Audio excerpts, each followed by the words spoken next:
अस्सलाम वालेकुम जी फ्रेंड्स। आज का जो हमारा टॉपिक है वो है एडियाबैटिक प्रोसेस। एडियाबैटिक प्रोसेस क्या है, इसमें हम क्या क्या चीज़ें स्टडी करते हैं, इंशाअल्लाह इसमें हम डिस्कस करने की कोशिश करेंगे। ओके, तो आइए स्टार्ट करते हैं टॉपिक को बाकायदा तौर पर। बिस्मिल्लाहिर्रहमानिर्रहीम, सल्लल्लाहु अला मुहम्मद सल्लल्लाहु अलैहि व आलिहि वसल्लम। एडियाबैटिक प्रोसेस, जिस तरह हम जानते हैं पिछले लेक्चर में हम स्टडी कर चुके हैं कि व्हाट इज थर्मोडायनामिक्स, उसके कितनी टाइप्स हैं और उसके कितने प्रोसीजर्स हैं, वो हम अभी स्टडी कर रहे हैं। इस जो लास्ट वाला टॉपिक था हमारा था वो था isothermal process. Okay, isothermal process में हमारे पास जो टेम्परेचर होता है ना वो कांस्टेंट होता है।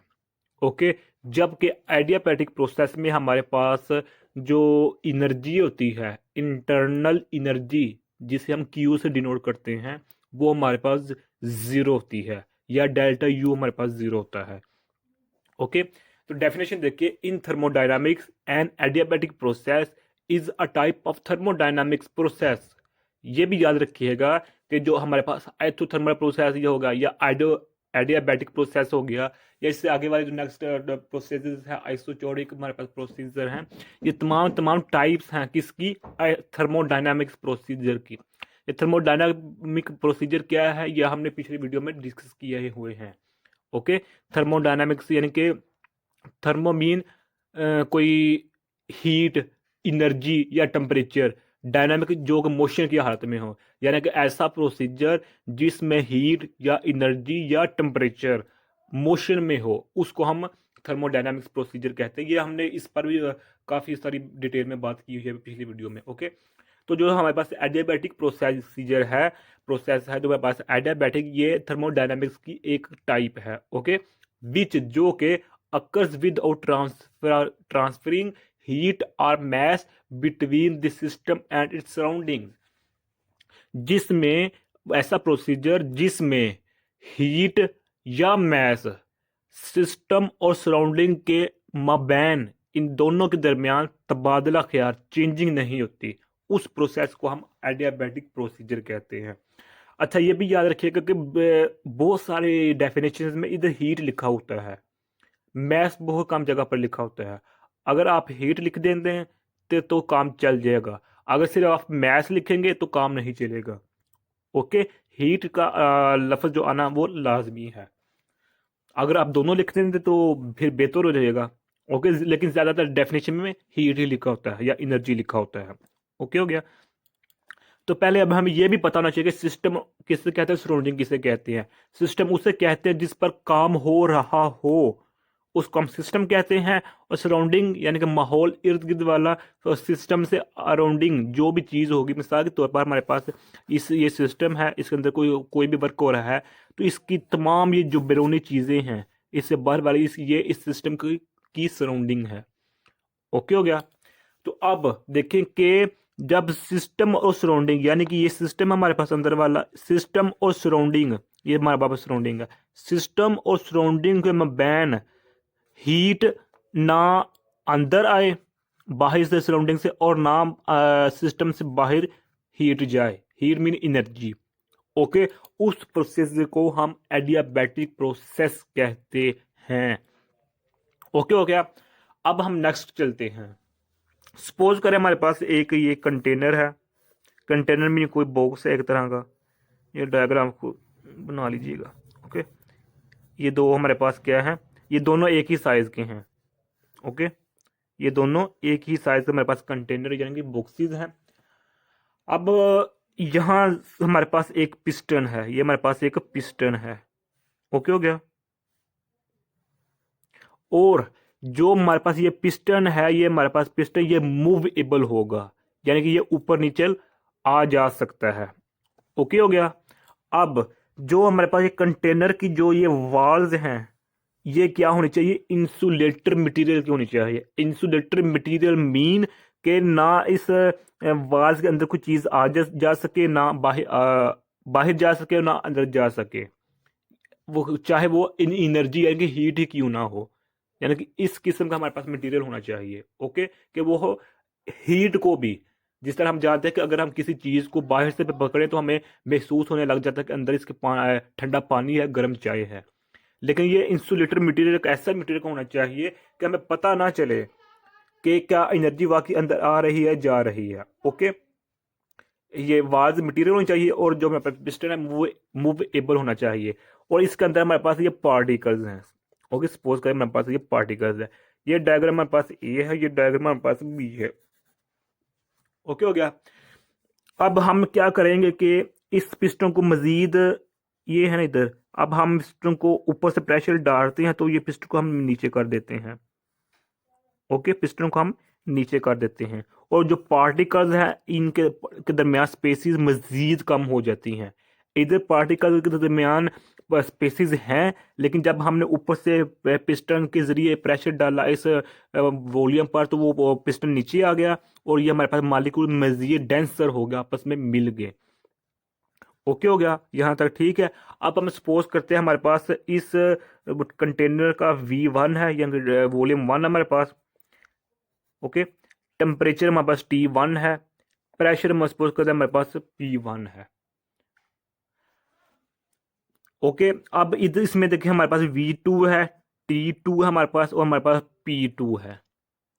अब यहाँ एक बार नोट कर लीजिएगा कि एडियाबैटिक प्रोसीजर में सिर्फ हमारे पास, एडियाबैटिक हमारे प्रोसीजर में हमारे पास जो डेल्टा क्यू होता है, जो हमारे पास डेल्टा क्यू होता है, यानी कि हीट होती है, वो सिर्फ कांस्टेंट रहती है।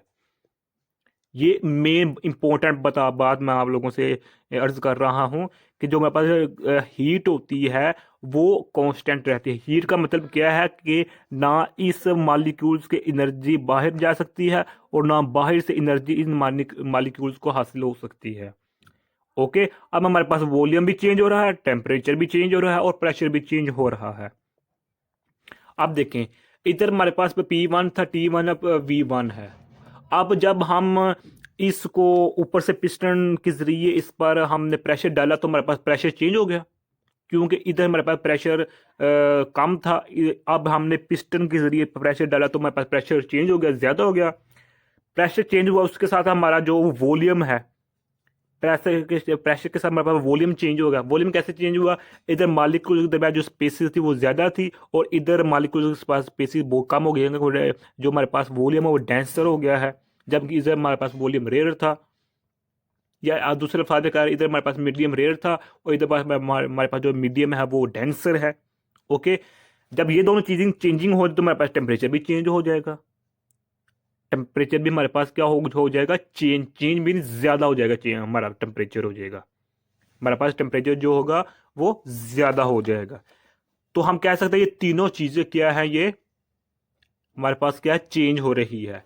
जब हमारे पास प्रेशर चेंज हुआ तो डायरेक्टली वो प्रोपोर्शन है काइनेटिक एनर्जी के। काइनेटिक एनर्जी जब चेंज, इधर इधर काइनेटिक एनर्जी क्या थी, कम थी, लेकिन इस केस में हमारे पास काइनेटिक एनर्जी ज्यादा है।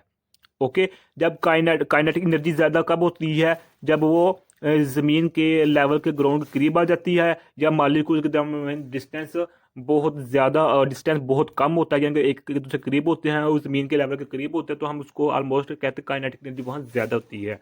जैसा जबकि इसमें काइनेटिक एनर्जी कम है, इसमें पोटेंशियल एनर्जी ज्यादा है, इसमें पोटेंशियल एनर्जी कम है, इसमें काइनेटिक एनर्जी कम है, इसमें काइनेटिक एनर्जी ज्यादा है। ओके हो गया। जब हम कहते हैं कि प्रेशर चेंज हुआ, काइनेटिक एनर्जी चेंज हुई। जब हम कहते हैं काइनेटिक एनर्जी चेंज होगी तो हम कहेंगे हमारे पास टेम्परेचर भी चेंज हो गया, टेम्परेचर भी चेंज हो गया, यानी कि टेम्परेचर इसमें कम था, इसमें ज्यादा है। ओके हो गया। जब हम कहेंगे टेम्परेचर ज्यादा हो, कम या ज्यादा हो गया, तो हम ये भी कह सकते हैं कि हमारे पास वॉल्यूम भी चेंज हो गया। ओके हो गया। अब एक और बात है कि जब हमारे पास काइनेटिक एनर्जी चेंज हो रही है तो वो भी डायरेक्टली प्रोपोर्शनल है हमारे पास किसके, डेल्टा यू के, यानी कि इंटरनल एनर्जी। इधर हमारे पास इंटरनल एनर्जी क्या थी, कम थी, इधर हमारे पास इंटरनल एनर्जी ज्यादा हो गई है। ओके हो गया। अब इन बातों को अब हम अपने जहन में रखते हुए एक फार्मूला यूज करते हैं जिसको हम फर्स्ट थर्मोडायनामिक्स लॉ कहते हैं। According to first law of thermodynamics क्या होता है, फर्स्ट लॉ ऑफ थर्मोडायनामिक्स के मुताबिक हमारे पास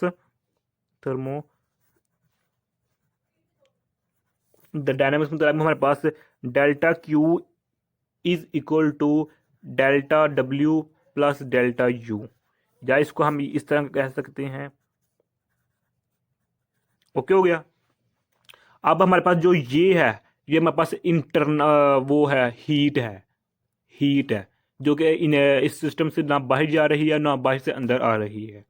ओके, तो ये हमारे पास वर्क है जो हमने पिस्टन के जरिए इस गैस पर वर्क किया। ओके हो गया। और ये हमारे पास इंटरनल एनर्जी है, क्या हमारे पास इंटरनल एनर्जी है। इतनी समझ आ गई, उम्मीद आप लोगों की इतनी कुछ समझ आ गई होगी। अब हम देखते हैं इसको, हम एक नया केस लाते हैं इधर, इसको हम इधर लिख लेते हैं। हमारे पास ये याद रखिएगा कि तुम्हारे पास कंटेनर के साइज हैं वो ख्वा लंबाई के हवाले से या चौड़ाई के हवाले से वो सेम है, लेकिन मुझसे सही नहीं बन रहे। आप ट्राई करेंगे, उम्मीद अच्छी हो जाएगी। अब ये देखें, अब जो हमारे पास पिस्टन है उसको हमने लूज कर दिया, यानी कि अब हमने इस पिस्टन को लूज कर दिया, इस पर प्रेशर जो इंक्रीज है वो डिक्रीज करना शुरू कर दिया। तो हमारे पास जो ये मूवेबल पिस्टन है ये पहली वाली पोजीशन से इस पोजीशन तो ऊपर जाएगा ही जाएगा, लेकिन अब इस पोजीशन से भी ऊपर चला गया है हमारे पास जो मूवेबल पिस्टन है। ओके, अब 3 केस हो गया है। ये फर्स्ट केस था, ये नॉर्मल केस है, इसमें हमने प्रेशर को इंक्रीज किया, इसमें हमने प्रेशर को डिक्रीज किया, तो हमारे पास जो वॉल्यूम है वो इंक्रीज हो, यानी कि जो हमारे पास मॉलिक्यूल में डिस्टेंस है वो ज़्यादा हो गया है। अब ओके हो गया। अब इसी सूरत में हम V3 कह सकते हैं, वॉल्यूम 3 हमारे पास नया होगा, टेम्परेचर भी हमारे पास नया होगा, इसी तरह हमारे पास प्रेशर भी नया नया ही होगा। ओके हो गया।